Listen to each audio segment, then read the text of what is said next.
അധ്യാപക ദിനത്തിൽ ഇക്കോവാസ് Indian trade കമ്മീഷണറും ആസ group MD-യും CP trust ചെയർമാനുമായ CP സാലിഹ് കഴിമ്പ്രം സ്കൂളിന് 3000 വാട്ട്സിന്റെ ജനറേറ്റർ സമ്മാനമായി നൽകി. ചടങ്ങിൽ PTA പ്രസിഡന്റ് രമേശ് പള്ളത്ത് അധ്യക്ഷനായി. CP ട്രസ്റ്റ് പ്രതിനിധികളായ ഹിലാൽ കുരിക്കൽ, ഷമീർ എളേടത്ത്, TM നിസാബ് എന്നിവർ സ്നേഹസമ്മാനം സ്കൂൾ അധികൃതർക്ക് കൈമാറി. പ്രധാനാധ്യാപിക Beena T Rajan, MPTA president Shisma Prashanth, vice president Aswathi Shenjith എന്നിവർ ചേർന്ന് ജനറേറ്റർ ഏറ്റുവാങ്ങി. CP ട്രസ്റ്റ് സമൂഹത്തിൽ ചെയ്യുന്ന നന്മ പ്രവൃത്തികളെക്കുറിച്ച് ചടങ്ങിൽ പരാമർശിച്ചു.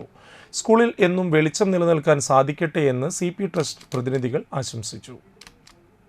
പറഞ്ഞാൽ തീരാത്തത്ര കാര്യങ്ങൾ തീരദേശ മേഖലന് കൂടുതൽ പ്രാധാന്യം നൽകിക്കൊണ്ട് തന്നെ ചെയ്തു വരുന്നതാണ്.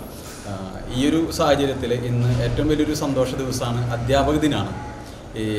നമുക്കറിയാം, നമ്മുടെ കുഞ്ഞുമക്കളുടെ സ്വഭാവ രൂപീകരണം തുടങ്ങുന്നത് നമ്മളുടെ വിദ്യാലയത്തിൽ നിന്നാണ്. അവർക്ക് വിദ്യ പകർന്നു നൽകുന്നത് അധ്യാപകരാണ്. ആ അധ്യാപക ദിനത്തോട് ഐക്യദാർഢ്യം പ്രകടിപ്പിച്ചുകൊണ്ട് തന്നെ ഈ ഒരു പ്രകാശം, അതായത് വെളിച്ചം ലഭിക്കുന്നതിനാവശ്യമായ കറണ്ട് ഉൽപ്പാദിപ്പിക്കുന്ന ജനറേറ്ററാണ് നമ്മൾ ഈ വിദ്യാലയത്തിന് സമ്മാനമായിട്ട് നൽകുന്നത്. ഇതൊരു ഓണ സമ്മാനമാണ്. ഈ വിദ്യാലയത്തിന് നമ്മുടെ സാലിക്കാൻ്റെ വകയുള്ളൊരു സമ്മാനമാണ്.